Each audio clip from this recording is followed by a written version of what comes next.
Thank you. Thank you. What the word that comes to mind is quirky. It has like a, a quirkiness to it. I love it. I love it. I love it. I'm all things at once and I'm nothing at all. Isn't that the perfect definition of sacred? Yeah. Thank y'all. Thank you, Ira. Thank you, Julia. Just beautiful. Let's give it up for the Levins, y'all. Let's give it up for the Levins. Let's also give it up for our own Jan for leading us through that beautiful meditation. And I loved when you said, Jan, it might have been from the quote that we are a continuum. We are a continuum. And if that is the case, and it is, then let's reach for each other sacredly in the sacredness of who we are. Because according to the Levins, we're all things at once and we're nothing at all. Oh, so welcome again, everyone. May peace be with you. Welcome to our Sunday service celebration or Sunday celebration service. So I want to just take a moment and just acknowledge all of our veterans. Yesterday was Veterans Day. And if you are a veteran or if someone in your family or a friend is a veteran, we just want to acknowledge them for their service and sacrifice. You may not know that today is also a holiday. Today is Diwali. It is a major Hindu religious festival that lasts for 5 days. And it started, I believe, on Friday. This is the third day, which is like the party day, right? So there's lots of eating and praying and celebrating. And there are millions of people who honor this time. So we just want to send love and blessings to all of our Hindu siblings, our Buddhist siblings who also recognize this holiday. The festival symbolizes the victory of light over darkness, good over evil, and knowledge over ignorance. Now, if we don't need some more of that right here and right now, so happy Diwali to everyone who celebrates that holiday. So we're in November, y'all. Can y'all believe it? I know we're about to approach 2024 in no time. And November for me, and apparently for many of my neighbors, kicks off the holiday season. I don't know what's happening this year, but people are putting up their decorations earlier than ever before. People had up Christmas decorations during Halloween, like the week of Halloween, they were putting up Christmas decorations, right, Cheryl? I was like, what is happening right now? Could we get through Thanksgiving? But no, so I'm like, if it makes you happy, okay. So November really does kick off the holiday season for me also. And one of my favorite holidays to celebrate because all of my family comes together. And that is, I call it Giving Thanks Day. So that's coming up in a couple of weeks. And next Sunday at Rockland CSL, we are in person and we will be having a special Giving Thanks ceremony, celebration, service, and everyone is invited to that. And we will also be having a Giving Thanks lunch right after service. So I'll share more of that in the announcements. So I know some of us look forward to the holiday season. I'm also aware that some of us do not, right? Some of us do not look forward to the holiday season because it's challenging. We may have lost loved ones. It may trigger some sadness, some tragedy. So it's not, happy and merry for everybody. And we want to acknowledge that also here at Rockland CSL. So in December, we'll be having a special remembrance service. And this morning I woke up and this was the name that came to me for our service that we're going to have on December 17th. We remember Tinsels of Love. So that's what we'll be doing December 17th. Myself and Rev Joan are going to be inviting you to just remember your loved ones, the fairy ones and the human ones. So we're going to be doing that December 17th. So please mark your calendars for that. So the CSL theme for November is the mundane, the sacred, and the profane. Oh my. And our amazing practitioners, Jan and Chris, led us through the mundane sigh. That was the topic, the mundane and then a sigh. Last Sunday, they kicked it off for us with a beautiful service. And I was so inspired, Jan, by both you and Chris sharing your personal stories with us. I really resonated with Chris sharing how things that she considered mundane revealed her gifts and talents and developed and helped her to hone her skills that she has been able to transfer into her sacred work, right? As an energy healer and as an author. And Jan shared with us witnessing. We can witness each other's sacredness and the ordinary, which really becomes the extraordinary. And she shares some sacred moments as her family deals with the caretaking of a loved one. So we're going to move into the sacred today. So I get to talk about the sacred. Chris says she want to talk about the profane. I wonder why. I wonder why, but we'll get there. We'll get there next week. And I love that we're going to be talking about the profane and gratitude in the same service. How about that? That's going to be awesome. So let's talk about sacred. It has been said that everything is sacred. We can find the sacred in the mundane, and we can also find the sacred in the profane. Yes? Yes, we can. The origins of the word sacred comes from a Latin word, and it means to devote. To devote. And a derivative of that means holy. So we can look at sacred as devotion and holy. So let's start with just a question. What are you devoted to? What are you devoted to? What is your level of devotion for the things that you say are sacred to you? You can put it in the chat if you want to. You can put it in the comments if you like. But what are the things that you are devoted to? Something that I do every year is I meditate on the high vibrations that I want to embody more for the year. So I don't do resolutions. I sit and contemplate, like, what is the feeling tone for this year for me? And so for this year, the high vibration qualities that I chose are love, law, and laughter. Love, law, and laughter. That's what I want to experience. That's what I want to embody more fully for 2023. And so an aspect of love that I wanted to embody more was loving my body. I love my body is my affirmation. And I say that every single day because sometimes, y'all, I don't feel like I do. So I said for 2023, we going all in with this vessel that is the dwelling place for the sacred. So how could I not love it, right? So I said, okay, all right, Melissa, you're going to love your body. How are you going to demonstrate that love for your body? Because it's not enough to say it.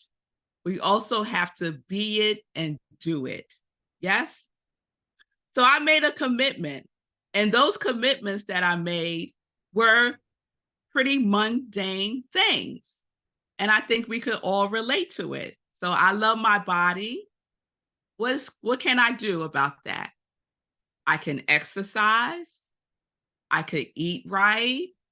I could get enough sleep and rest. So I made those commitments to my body. I said, I will consciously eat, because sometimes I unconsciously eat. Sometimes I eat and I don't even know what I ate. So I said, let me consciously eat. Or sometimes, don't tell nobody, y'all, but I used to be addicted to Entenmann's, the Brussels ones, and I would buy them. And before I would get home, I would have eaten the whole bag. I don't know how it would happen. I started with one and I ended with, I don't know, 12, right? Unconsciously eating. So to consciously eat, to consistently exercise, consistently is the key word there, and to eliminate the scale. Some of you may know this term. I heard it a lot growing up. Tell the truth and shame the devil. The scale is the devil in my world. So it doesn't matter what I weigh. What matters is what's weighing on me. What is weighing on me? And once I could shift that, lift that, release that, heal that, it's going to show up as a release in my body. So I just eliminated the scale and said, let me focus on those three things: conscious eating, consistent exercise, sleep, and rest. And that will be one of the demonstrations of me loving my body and treating it as sacred. So, what is it in your life you consider mundane, right?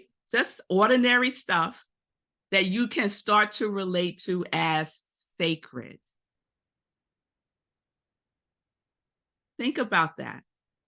Do you have any things that are just mundane? You do it even without thinking about it, but are really sacred, because everything is sacred.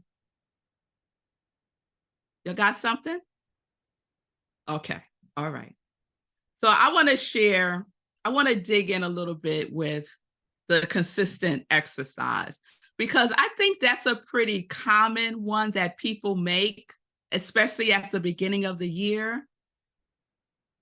Research shows that at gyms, the membership at gyms go up so much in the month of January that some gyms, you think you're getting a sale, but they really raise the price because they know that people are going to join the gym in January. So I think most people can relate to exercise. So I said, I am going to demonstrate devotion to my body. I am going to demonstrate the sacredness of my body by consistently exercising. Again, it's not enough to just say that. What does that look like, right? Define what that looks like. So consistent exercise looks like at least 4 to 5 times a week. I am deliberately and consistently and consciously doing some form of cardio, stretching, strengthening, and endurance activities. So I did join the gym. I was one of those people that joined the gym in January, but I go consistently because I like the group activities of exercising together. So I take group classes, and it really, really serves me well to be in exercise with other people. It inspires me. And I get to do one of my favorite things, which is get on the Stairmaster. I love the Stairmaster. It's a challenge to me. So fine, 4 to 5 times a week. The gym, I also added weekly walks. So some walks I take with my walking group, and some walks I take with myself.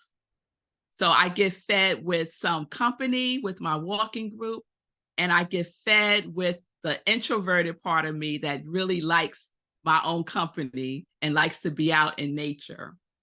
And I still had a friend even doing that, because a tree became my friend. So whenever I go out with myself on my nature walks, I go and visit my tree, and we have a wonderful, wonderful time. So when we think about what we are devoted to, because the vibration of sacred is to devote and holy, we must consider how we are demonstrating our time to that which we are devoted to. Now, we could say that we're devoted to a whole host of things, but how much time are you devoting to the things that you are devoted to? And that would be an indication if you really regard it as sacred or not. It's just an assessment, right? Take an inventory for ourselves. It's not to beat ourselves up about it. It's not to make ourselves feel bad about it. It's not to judge ourselves about it at all. But we have to look at ourselves and call a thing so that we can start to make other conscious decisions for ourselves. There's this quote that I love. It's by William Hutchinson Murray. And he said, until one is committed, there is hesitancy, the chance to draw back. Concerning all acts of initiative and creation, there is one elementary truth, the ignorance of which kills countless ideas and splendid plans, that the moment one definitely commits oneself, then providence moves too. Providence will move when you are committed, right? And we know that providence is the manifestation of divine care and guidance. So we must commit ourselves to knowing that we are sacred, that life is sacred, that, as the Levin sang, I'm all things at once and I'm nothing at all, right? The emptiness that we get to fill up every single day. So we must devote ourselves to the commitment of sacredness and watch providence move all sorts of obstacles out of our way. Watch what was believed to be unresolvable become resolved. The other part of the quote goes like this: all sorts of things occur to help one that would never otherwise have occurred. A whole stream of events issues from the decisions, raising in one's favor all manner of unforeseen incidents, meetings, and material assistance, which no one could have ever dreamed would have come their way. So, I have this intention to treat my body as a sacred temple, right? And that intention and doing and being fully committed and devoted to that intention, guess what? Unforeseen things started to happen. Who knew, right? When I initially made that commitment in January, all I was counting on was, feeling better in my jeans, feeling better, having a tummy that was settled and not upset. The little things, which can be gigantic things.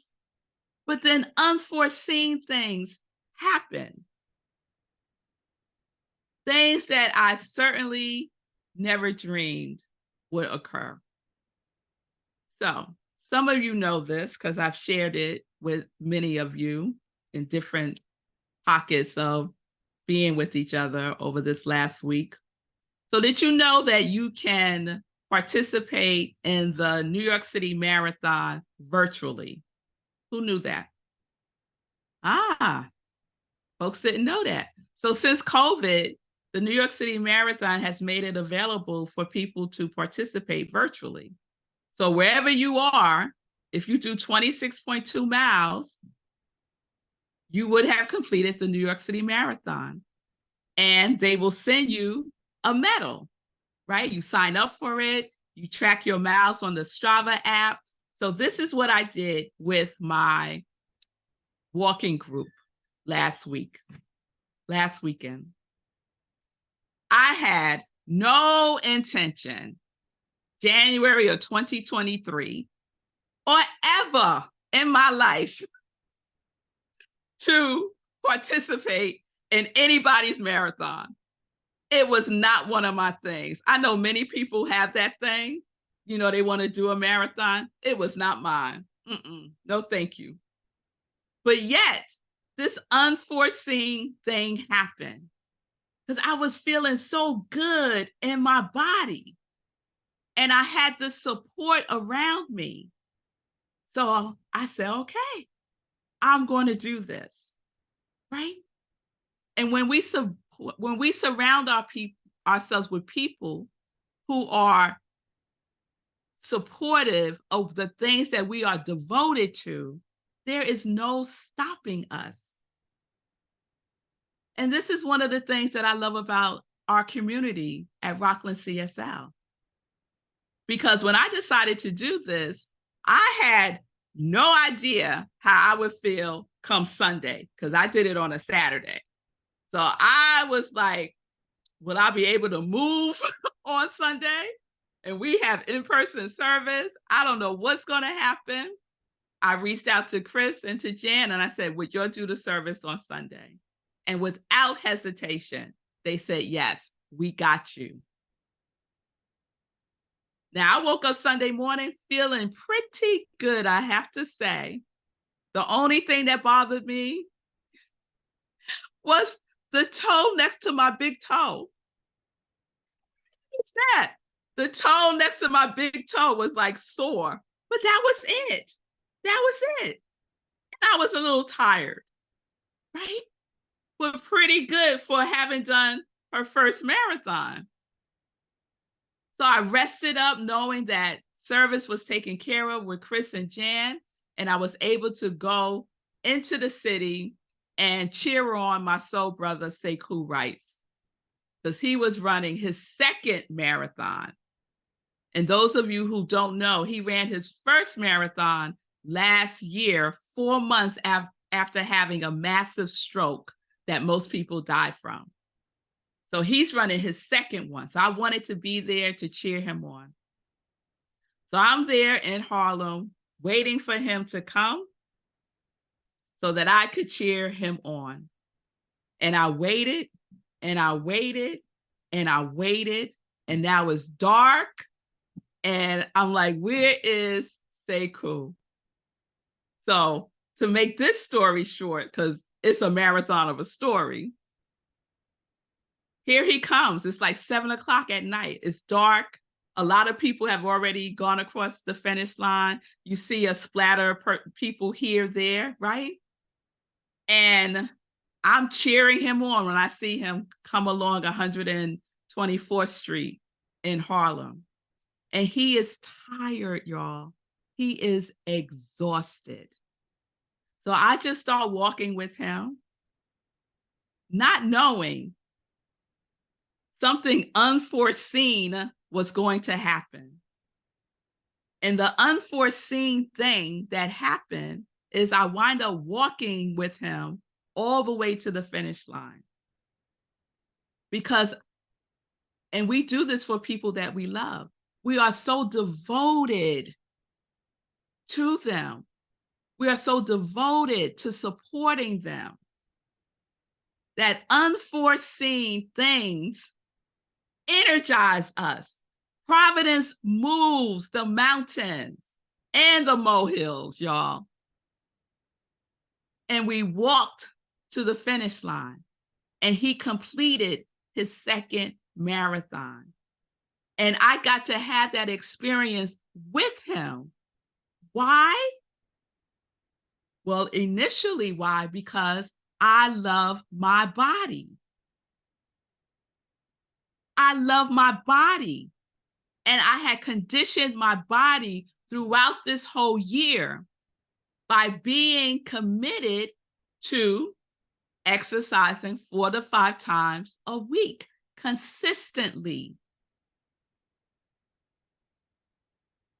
So we have to be prepared, and we prepare ourselves in sacred ways by holding ourselves, by seeing ourselves as sacred, because we never know when that unforeseen opportunity will make itself visible.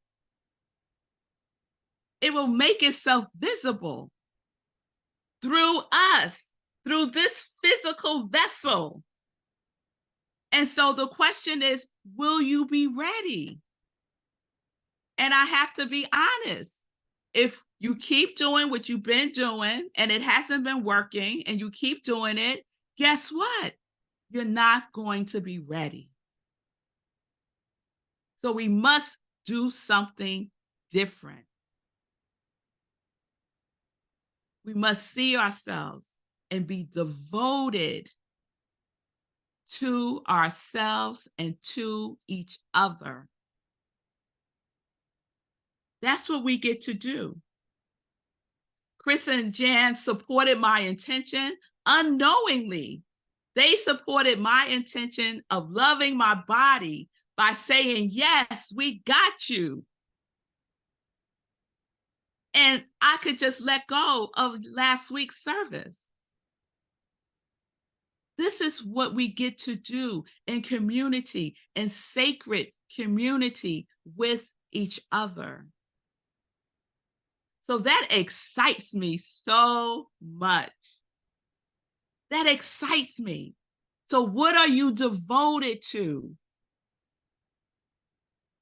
Get clear about it. Set your intention, write it down. What does that look like? Break it down into baby steps. And then be holy about it. Hold it as holy.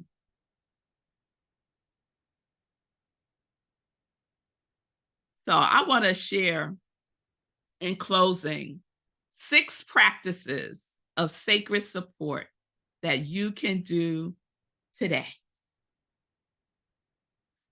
And it's based on the word, of course, sacred. So I just took each of the letters from the word and came up with these 6 practices of sacred support.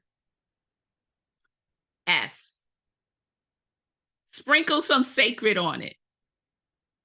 Those of you who took a class with me recently know that I would sprinkle some red Melissa on the curriculum. It was CSL's curriculum, but I would sprinkle some red Melissa on it. So sprinkle some of you on it, the sacred you on it, right?